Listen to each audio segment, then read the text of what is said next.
Okay, so how to replace a touchpad on your Acer Vero 514. If you find this video in any way helpful, please like, share, and subscribe. I use a screwdriver and pry tool to remove all the screws and loosen the panel because we're going to focus on the touchpad. You can also look at a disassembly video or your user manual if you're not sure how to do that on your own. But let's focus on the touchpad. So first thing I'm going to do once I'm inside, also the links for the screwdriver and pry tool are in the description.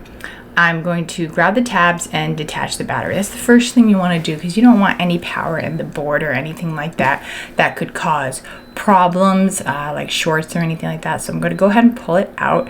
Typically there'd also be some screws holding it in, but not with this particular model, so I don't have to loosen any screws.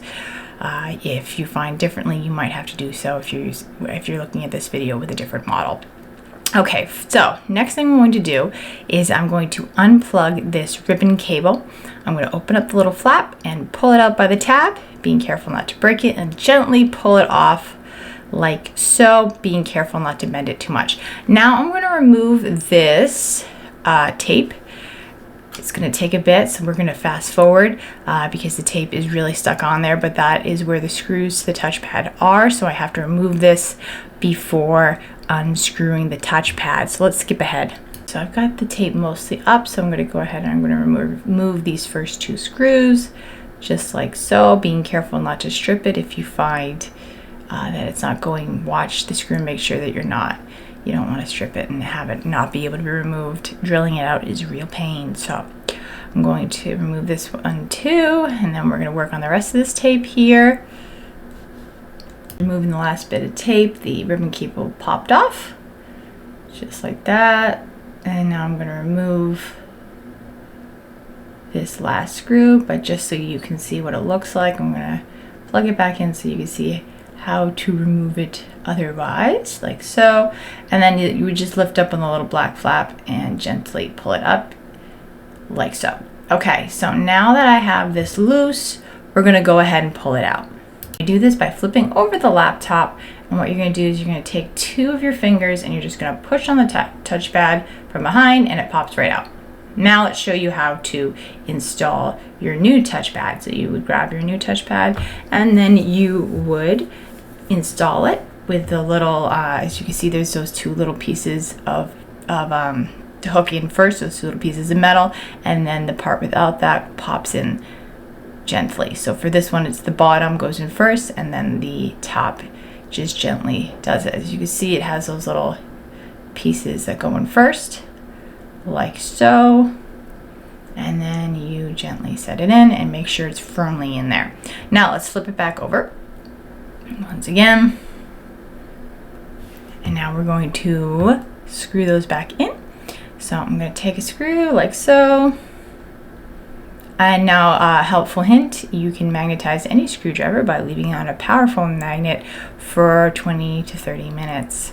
Just like so. I'm going to pull back this tape and I'm going to set it on there, but as you can see, the touchpad immediately falls down. So I'm going to set two fingers under there and I'm going to push it up while screwing it down like so. And I'm going to have to do this each time,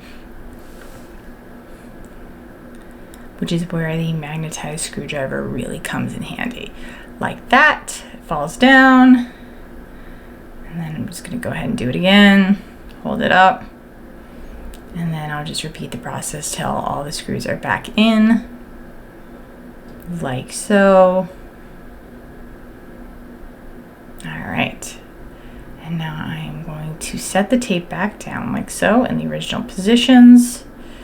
Also, I had a piece that kind of fell off, so I'm just gonna place it back on there like so. It's a little ugly looking, but we're gonna work with it. Now, I'm going to put that ribbon cable gently back in its original position. It was under the big ribbon cable, so we're going to do that. The one that was the motherboard and keyboard. So I'm going to first plug this back in gently like so. Don't force it, and then put that black flap back down. Lay it down gently. You don't want to bend it into a position that it was not set in. That can ruin the ribbon cable. I'm going to open this back up, gently place it in, and then set the flap down.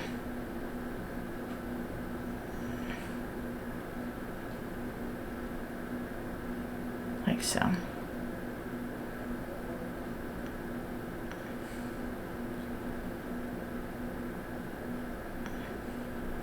lay that back down. And now we're going to do the battery real quick, and we're looking pretty good to go. Get back in, and then I should test it before I'm going to put the panel on and then test it before I screw it down and close it back up. Anyway, from one egghead to another egghead, this is Liz signing out.